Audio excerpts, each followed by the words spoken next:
स्वागत है आपका आपके अपने YouTube channel the science top में। आज की क्लास में हम भारतीय राज्य व्यवस्था का एक नया टॉपिक राज्यसभा से संबंधित कुछ इम्पोर्टेंट क्वेश्चंस आपके लिए लेकर आए हैं। चलिए आज की क्लास शुरू करते हैं। भारतीय संसद के ऊपरी सदन को के रूप में भी जाना जाता है। ऑप्शन है हमारे पास ए लोकसभा, बी विधान परिषद, सी राज्यसभा और डी विधानसभा।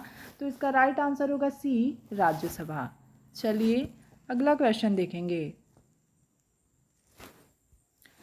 राज्यसभा में सीटों की अधिकतम संख्या कितनी हो सकती है? ऑप्शन है हमारे पास ए 250, बी 275, सी 300 और डी 500।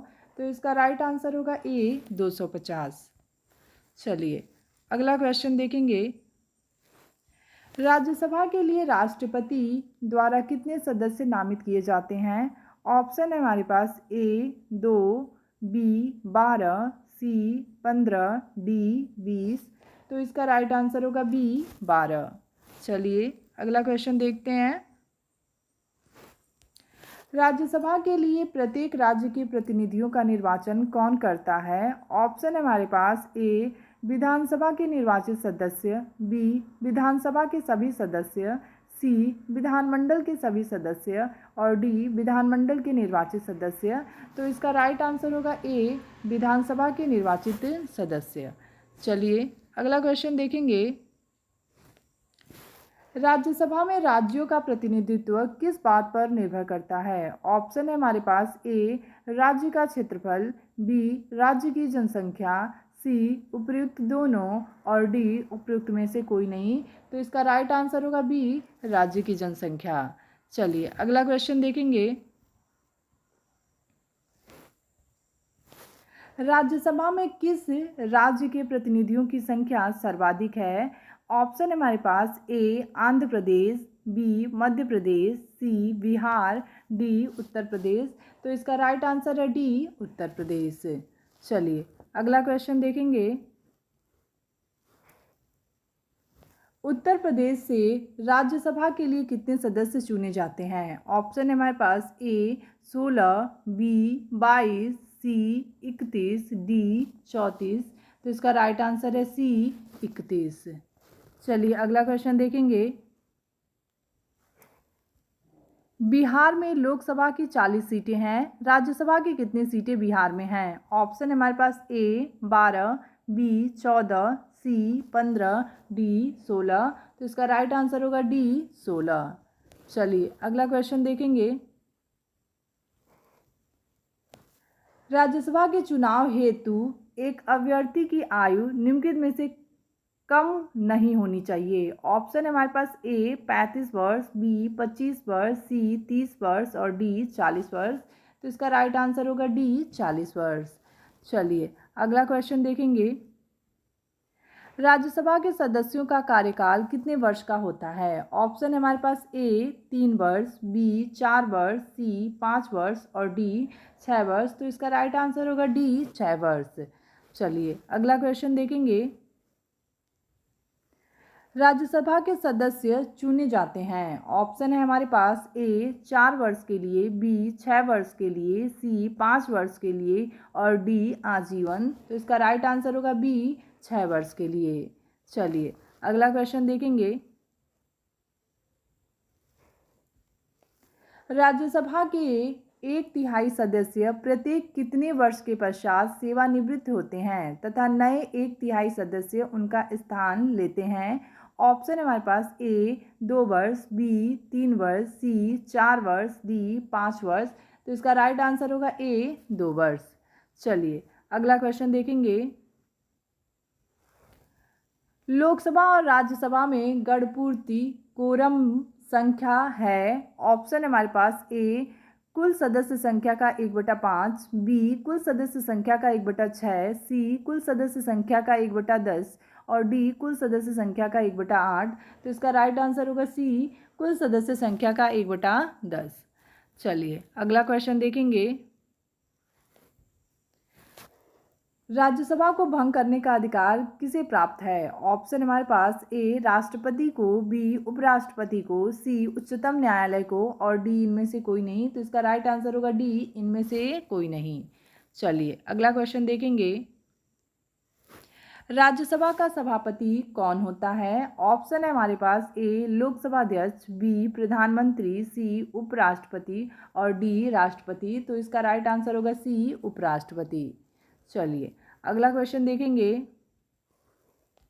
किस सदन में अध्यक्ष उस सदन का सदस्य नहीं होता है? ऑप्शन है हमारे पास ए लोकसभा, बी विधानसभा, सी राज्यसभा, डी विधान परिषद। तो इसका राइट आंसर होगा सी राज्यसभा। चलिए अगला क्वेश्चन देखेंगे। राज्यसभा के सभापति का चुनाव कौन करता है? ऑप्शन है हमारे पास ए राज्यसभा के निर्वाचित सदस्य, बी लोकसभा एवं राज्यसभा के सभी सदस्य, सी लोकसभा के निर्वाचित सदस्य और डी लोकसभा, राज्यसभा तथा राज्यों की विधानसभाओं के निर्वाचित सदस्य। तो इसका राइट आंसर होगा बी लोकसभा एवं राज्यसभा के सभी सदस्य। चलिए अगला क्वेश्चन देखेंगे। राज्यसभा के सभापति की अनुपस्थिति में राज्यसभा का कार्य संचालन कौन करता है? ऑप्शन है हमारे पास ए लोकसभा अध्यक्ष, बी उपसभापति, सी लोकसभा उपाध्याय और डी केंद्रीय गृह मंत्री। तो इसका राइट आंसर होगा बी उपसभापति।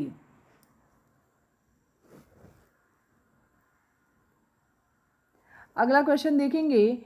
राज्यसभा के उपसभापति का निर्वाचन कौन करता है? ऑप्शन हमारे पास ए लोकसभा के सदस्य, बी राष्ट्रपति, सी राज्यसभा के सदस्य और डी उपराष्ट्रपति। तो इसका राइट आंसर होगा सी राज्यसभा के सदस्य। चलिए अगला क्वेश्चन देखेंगे। राज्यसभा के द्विवार्षिक चुनाव की अधिसूचना कौन जारी करता है? ऑप्शन है हमारे पास ए निर्वाचन आयोग, बी राष्ट्रपति, सी राज्यसभा का सभापति और डी प्रधानमंत्री। तो इसका राइट आंसर होगा ए निर्वाचन आयोग। चलिए अगला क्वेश्चन देखेंगे। स्वतंत्र भारत में राज्यसभा के प्रथम सभापति कौन थे? ऑप्शन है हमारे पास ए बलिराम भगत, बी डॉक्टर जाकिर हुसैन, सी डॉक्टर एस राधाकृष्णन और डी बी डी जती। तो इसका राइट आंसर होगा सी डॉक्टर एस राधाकृष्णन। चलिए अगला क्वेश्चन देखेंगे। निम्नलिखित में से किसके संबंध में राज्यसभा को लोकसभा के अपेक्षाकृत अधिक अधिकार प्राप्त है?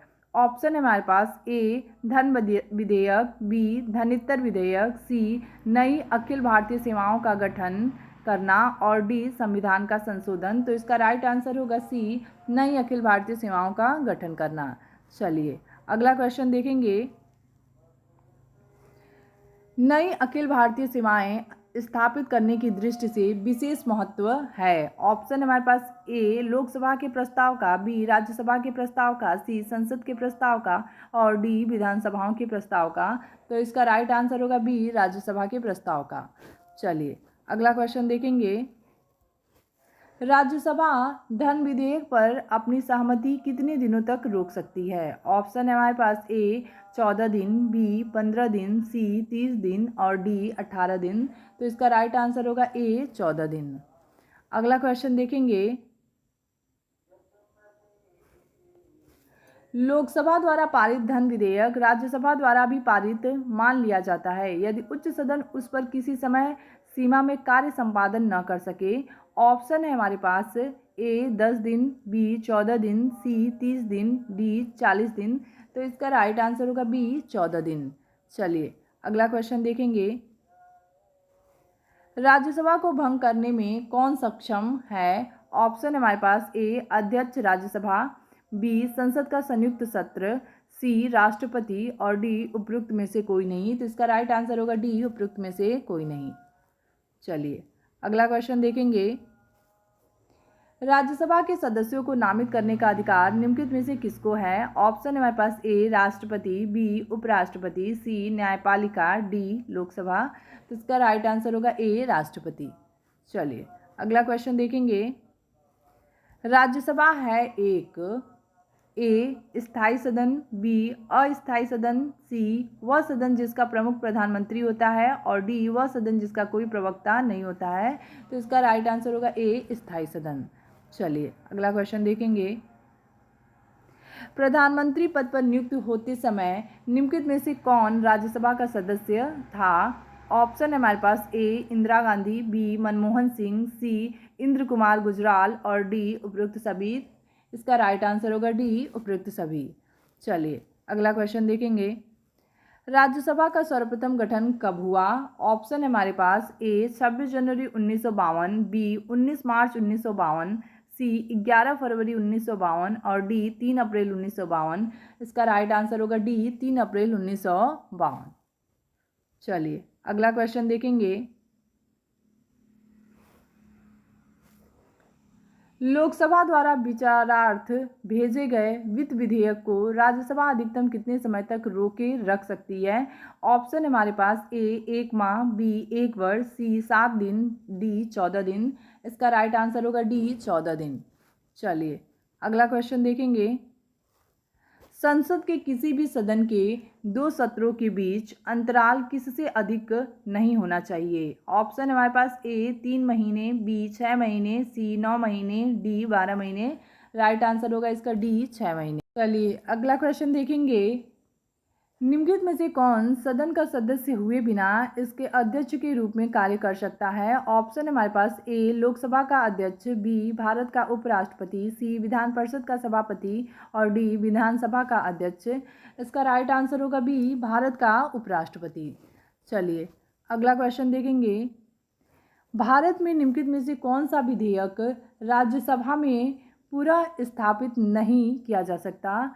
ऑप्शन हमारे पास ए धन विधेयक, बी संविधान संशोधन विधेयक, सी साधारण विधेयक और डी संविधान संशोधन और साधारण विधेयक दोनों। इसका राइट आंसर होगा ए धन विधेयक। चलिए अगला क्वेश्चन देखेंगे। राज्यसभा में प्रतिनिधित्व होता है। ऑप्शन हमारे पास ए राज्यों का, बी संघ शासित क्षेत्रों का, सी उपयुक्त दोनों का और डी उपयुक्त में से किसी का नहीं। इसका राइट आंसर होगा सी उपयुक्त दोनों का। Thank you for watching. अगर आपको हमारा वीडियो पसंद आ रहा है तो प्लीज़ हमारे चैनल को लाइक, शेयर और सब्सक्राइब करें।